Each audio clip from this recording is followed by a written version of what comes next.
Hi. So day 12 session நீங்கள் complete பண்ணியிருப்பீங்க நான் நம்புகிறேன், ரைட்? ஸோ இன்றைய டே 12 செஷனில் நம்ம பார்த்தது எப்படி ரேப்போ பில்ட் பண்ணுறது அப்படிங்கிறத பற்றி பார்த்துருந்தோம், சரிங்களா? அதற்கான அசைன்மெண்ட் உங்களுக்கு கொடுத்திருப்பது என்ன அப்படின்னு பார்த்தீங்கன்னா, உங்களுடைய நண்பர் அல்லது உங்களுடைய கோவொர்க்கர் அல்லது உங்களுடைய ஒரு ரிலேஷன், அதாவது உங்களுடைய குடும்ப உறுப்பினர் யாருடையாவது நீங்கள் ரேப்போ பில்ட் பண்ணணும் அப்படின்னா அவர்கள் சூஸ் பண்ணுவீங்க, சரிங்களா? ஸோ இந்த அசைன்மெண்ட் நீங்கள் ஃபில் பண்ண வேண்டியது எப்படின்னா, ஃபஸ்ட்டு கேள்வி என்னவா இருக்குன்னு பார்த்தீங்கன்னா, commit to create rapport with at least 3 peoples today. அதாவது அந்த 3 நபர்கள் யார் யார் அப்படிங்கிறது ஃபஸ்ட் எடுத்தோடனே நீங்கள் சூஸ் பண்ணிடுவீங்க, சரிங்களா? ஸோ அது இப்போயே நீங்கள் உங்களுடைய ஆக்டிவிட்டி புக்கில் ஃபில் பண்ணுங்கள், பார்க்கலாம். ரைட், ஃபில் பண்ணிட்டீங்களா? ஃபைன். ஸோ அடுத்த கேள்வி என்னன்னு பார்த்தீங்கன்னா, நீங்கள் 3 நபர்கள் சூஸ் பண்ணீங்க இல்லைங்களா? ஸோ அவர்களை இப்போ உங்களை பொறுத்த வரைக்கும் உங்களுடைய ப்ரீவியஸ் எக்ஸ்பீரியன்ஸ், அவங்களோட பழகின விதத்தை பொறுத்து அவர்கள் என்ன மாதிரியான லேர்னிங் ஸ்டைல் உள்ள மனிதர், அதாவது விஷுவல் பர்சனா அல்லது ஆடிட்டரி பர்சனா அல்லது கினெசெட்டிக் பர்சனா அப்படிங்கிறத நீங்கள் அவருடைய நேம் எழுதி அதில் நீங்கள் டிக் பண்ணுவீங்க, சரிங்களா?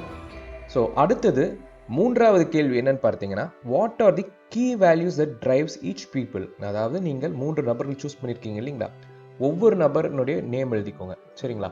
உங்களை பொறுத்த வரைக்கும் அவர்களை டிரைவ் பண்ணக்கூடிய வேல்யூ, ஒரு டாப் 5 வேல்யூஸ் உங்களுக்கு தெரிந்த வரைக்கும் எழுதினா போதுங்க, ஓகேங்களா? அது கரெக்டாக இருக்கணுங்கிற அவசியமே கிடையாது, ஓகே? ஸோ நீங்கள் பார்த்து பழகின விதத்தில் இருந்து, ஸோ அவர்களோட பழகின அந்த எக்ஸ்பீரியன்ஸ் இருக்கு இல்லைங்களா, அதை பேஸ் பண்ணி அவர்களுடைய வேல்யூஸ் என்னவா இருக்கலாம் அப்படிங்கிறத நீங்கள் ஒவ்வொரு நபரினுடைய 5 வேல்யூஸ் நீங்கள் ஃபில் பண்ணுவீங்க, சரிங்களா? ஸோ இதுதான் அந்த 3rd கொஸ்டினுக்கான ஆன்சர்ஸாக இருக்கும், ரைட்? அண்ட் அதனை தொடர்ந்து நீங்கள் என்ன பண்ணணும்னு பார்த்தீங்கன்னா, உங்களுக்கும் அவருக்கும் உள்ள சிமிலாரிட்டிஸ் என்னென்ன, அதாவது அவங்களுடைய இன்ட்ரெஸ்டாக இருக்கலாம் அல்லது உங்களுடைய கோல்ஸாக இருக்கலாம், சரிங்களா? ஸோ உங்களுக்கு பிடித்த நபர்கள், அதாவது காமனான ஒரு ஃப்ரெண்ட்ஸ் இருக்கலாம், ஓகேங்களா? இட் கேன் பி எனிதிங்க, ஓகேங்களா? ஸோ ஒரு சிமிலாரிட்டிஸ் என்னென்ன அப்படிங்கிறத நோட் பண்ணுங்கள். அதாவது ஒரு 3 சிமிலாரிட்டிஸ், ஒவ்வொரு நபரோடையும் 3 சிமிலாரிட்டிஸ் என்னென்ன அப்படிங்கிறத நீங்கள் எழுதுங்க, ஓகேங்களா? ஸோ இது வந்து நீங்கள் அந்த 3 நபர் இன்றைய தினம் யாரோட நீங்கள் ரேப்போ பில்ட் பண்ண போகிறீங்களோ அவர்களை சூஸ் பண்ண பிறகு அவர்களை பற்றின ஒரு ஆன்சர்ஸாக மட்டும்தான் இருக்கணும், சரிங்களா? வெவ்வேறு ஆன்சர்ஸ் எழுதக்கூடாது, ரைட்? ஸோ அடுத்த கேள்வி என்னன்னு பார்த்தீங்கன்னா, what are the questions that will help you to get his answers from the other person. அதாவது நம்ம ரேப்போ பில்ட் பண்ணுறப்போ நான் உங்களுக்கு சொல்லியிருந்தது என்னென்னா, ஒரு சில கேள்விகள் கேளுங்க ஆரம்பத்திலேயே. அந்த கேள்விகள் வந்து அவர்களை எஸ் அப்படின்னு சொல்லக்கூடிய கேள்விகளாக இருக்கணும், அவர்களை கார்னர் பண்ணக்கூடிய கேள்விகளாக இருக்கக்கூடாது. அதாவது அவர்களுடைய ஒரு நெகட்டிவ் மெமரிஸையோ இல்லை நெகட்டிவ் ஆஸ்பெக்ட்ஸையோ கொண்டு வர மாதிரி இருக்கக்கூடாது, ஓகேங்களா? அவர்களுடைய பாசிட்டிவ் சைடை பற்றி மட்டுமே அந்த கேள்விகள் ப்ரொஜெக்ட் பண்ணணும், ஓகேங்களா? ஸோ அந்த மாதிரியான 3 கேள்விகள் இப்போவே நீங்கள் அதை 3 கேள்விகள் என்னென்ன அப்படிங்கிறத எழுதுங்க, ஓகேங்களா? ஃபைன். கேள்விகள் இதெல்லாமே நம்ம ஃபில் பண்ணிட்டோம், சரிங்களா? ஸோ இதனை தொடர்ந்து நீங்கள் என்ன பண்ணணும்னா, நீங்கள் அவரோட ரேப்போ பில்ட் பண்ணுறதுக்கு முன்னாடி, ஓகேங்களா, அந்த நபரோட ரேப்போ பில்ட் பண்ணுறதுக்கு போகிறதுக்கு முன்னாடி, ஓகே, ஒரு மென்டல் ப்ராசஸ் க்ரியேட் பண்ணிக்கோங்க, ஓகேங்களா? மென்டல் ப்ராசஸ்னால் நீங்கள் அவரோட எப்படி ஒரு சுமூகமான ஒரு உறவுமுறை, ஒரு அற்புதமான ஒரு உறவுமுறை எப்படி வளர்க்க போகிறீங்க அப்படிங்கிறத மைண்டில் விஷுவலைஸ் பண்ணுங்கள், சரிங்களா?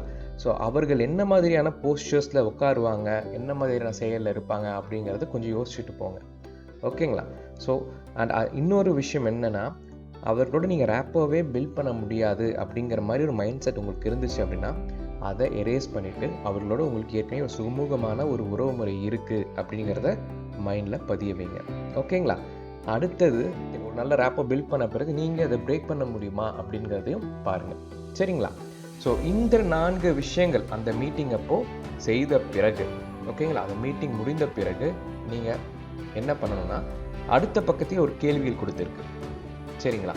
ஒவ்வொரு நபரோடையும் நீங்கள் ரேப்போ பில்ட் பண்ண முயற்சிக்கும் போது என்னென்ன மாதிரியான விஷயங்கள் நீங்கள் பயன்படுத்துனீங்க, உங்களால் அவர்களுடைய விஏகே அசஸ் பண்ண முடிஞ்சுதா, அதாவது அவர் விஷுவல் பர்சனா, ஆடிட்டரி பர்சனா இல்லை கினெசெட்டிக் பர்சனாங்கிறது உங்களால் அசஸ் பண்ண முடிஞ்சுதா அப்படிங்கிறது ஃபில் பண்ணுங்கள், சரிங்களா? அடுத்த கேள்வி என்னன்னு பார்த்தீங்கன்னா, அவர்களுடைய போஸ்டர்ஸோட உங்களால் மேட்ச் பண்ண முடிஞ்சுதா, ஓகேங்களா? அதே மாதிரி அவர்களும் உங்களுடைய போஸ்டர்ஸை மேட்ச் பண்ண முடியுதான்னு சொல்லி பாருங்கள், ரைட்? அதை தொடர்ந்து 2 பேரும் மிரர் பண்ணீங்களா அப்படிங்கிறதையும் பாருங்கள். மிரர் பண்ணிங்கன்னா அதாவது நீங்கள் செய்த ஒரு போஸ்டர்ஸே அவரும் அதே மாதிரி செய்ய ஆரம்பித்தாரா அப்படிங்கிறத சொல்லுங்கள். சரிங்களா? அதே போல் உங்களுடைய பிலீஃப்ஸும் அவர்களுடைய பிலீஃப்ஸ் அண்ட் அவங்களுடைய வேல்யூஸ் அவருடைய வேல்யூஸும் ஒத்து போனதா அப்படிங்கிறதும் பாருங்கள். அதுவும் மேட்ச் ஆனதான்னு பாருங்கள். ஓகேங்களா? அண்ட் ஃபைனலாக உங்களால் அந்த மீட்டிங் இருக்குது இல்லைங்களா, உங்களுக்கு தேவையான ஒரு அவுட்கம் எதுவாக வேணாலும் இருக்கலாம். ஓகேங்களா?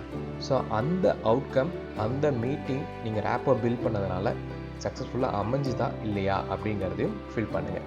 சரிங்களா? ஸோ இதுதான் இன்றைய தினத்தினுடைய அசைன்மெண்ட். ஓகே, ஸோ இதை நல்லபடியாக கம்ப்ளீட் பண்ணுவீங்கன்னு நினைக்கிறேன். இது கம்ப்ளீட் செய்த பிறகு உங்களுடைய எக்ஸ்பீரியன்ஸ் எப்படி இருந்ததுங்கிறத நம்மளுடைய ஃபேஸ்புக் கம்யூனிட்டியில் ஷேர் பண்ணுங்கள். Okay, have a great day. Bye by.